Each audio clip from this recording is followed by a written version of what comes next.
Hammond Bundy here, trying to keep a smile on my face. This Hammond case really digs deep into the soul and makes you wonder what's going on. I do need to give you a more thorough update, and I'll prepare that, showing how the due process was not due process at all, how there was a tremendous amount of corruption in its origin, tremendous amount of corruption in the indictment, in the trial, in the sentencing, and then of course the resentencing, and then even now. A couple things that I talked to you about before, about the sheriff feeding the information to the FBI, that has been confirmed again. Also, the threats that were given to the Hammonds if they continue to communicate with me, they were confirmed that they came from the U.S. Attorney's Office, and that his words were that the Hammonds, if they did not end communications with Hammond Bundy, that the Hammonds would be detained early and put in a less desirable prison, You have to understand, the Hammonds are preparing to be gone from their family for 5 years. And Frank Papagni is threatening to shorten that period of time so that they can't prepare their wives to take care of the ranch when they're gone.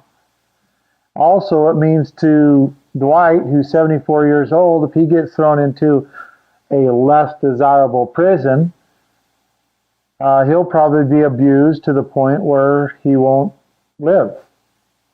And so these threats are very real and very intimidating to the Hammonds.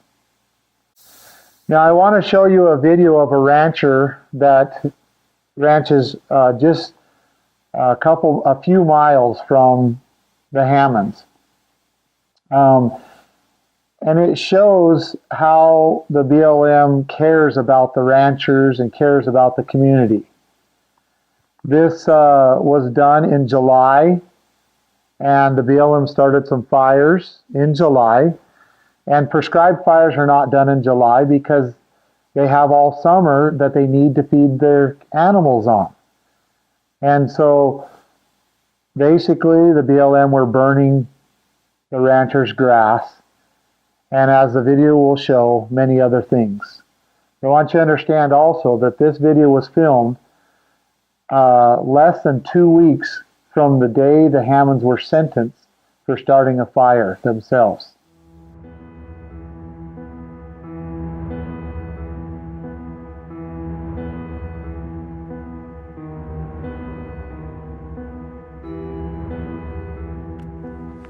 So here's the issue. We've got the BLM went in and lit fire along the hillside here by the dump, but there's nobody here.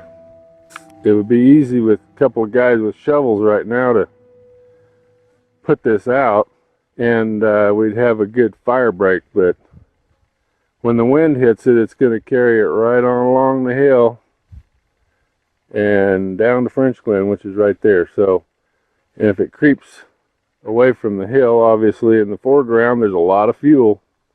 So it looks like it's set to burn French Glen, and that's what they said they would do. So here we go. So as you can see, they brought the fire right to us. It was way west last night when the sun went down. It was dying down. Somehow overnight it ended up right here.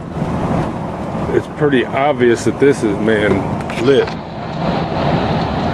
Well, I'm at Gary's Krell's here, and last night, well, nobody's around. They lit the fire right here close to everybody's houses, and we're gonna have a hell of a lot of fire come evening.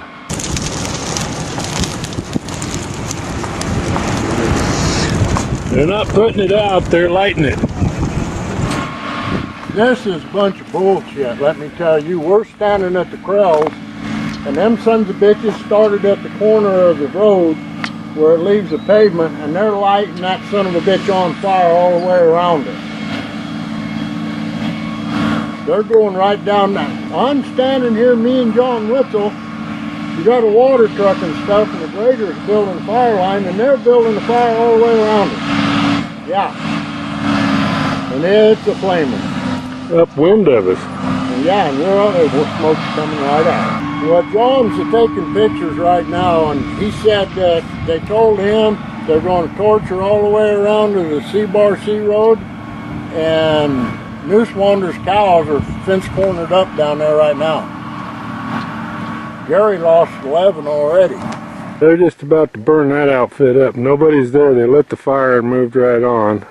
This is what they've got lit upwind of us right now. They're putting in a whole line of fire right along that juniper post fence and burning the fence up, number one, but then somebody ought to get his head rubbed in the gravel out there. they're going to continue right on to the west, sounds like, clear up past Leon's cows, so his cows are going to be wrapped in it here pretty quick. They're still lighting, burning fences, power poles, you name it. This is the fire that would endanger French Glen. There's still nobody around. This guy down the road told us they didn't have any resources to put it out. But down the road about 2 miles beyond the turn out of sight is at least a dozen pumpers sitting there eating snacks and whatnot. I got there determined they're going to burn everybody out. They're lighting it up here again. Got Jimmy and Gary and those guys right downwind of where these guys are lighting fire again. We're heading trying to go help save the corral system and bail Jimmy out of trouble.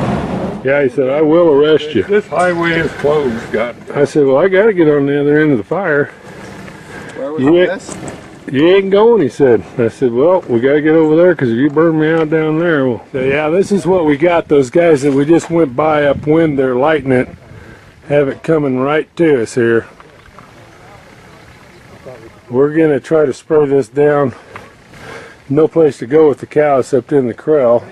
A lot of them are already burnt really bad from them guys lighting them and trapping these cattle in the fire.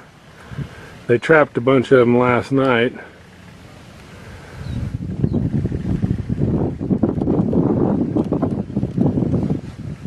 And then they went upwind of us here and lit it up. So we're at Gary's corrals. Here's a cow that's been burnt really bad. We got these guys gonna light fire up from us again. They don't care where we're at or what's going on, but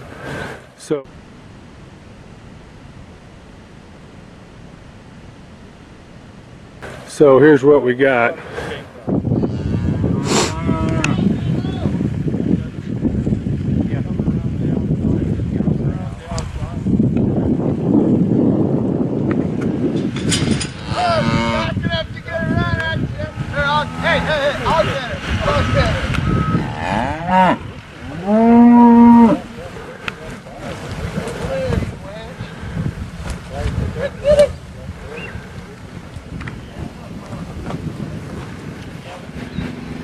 Well, there goes the house up in smoke that they surrounded with fire earlier.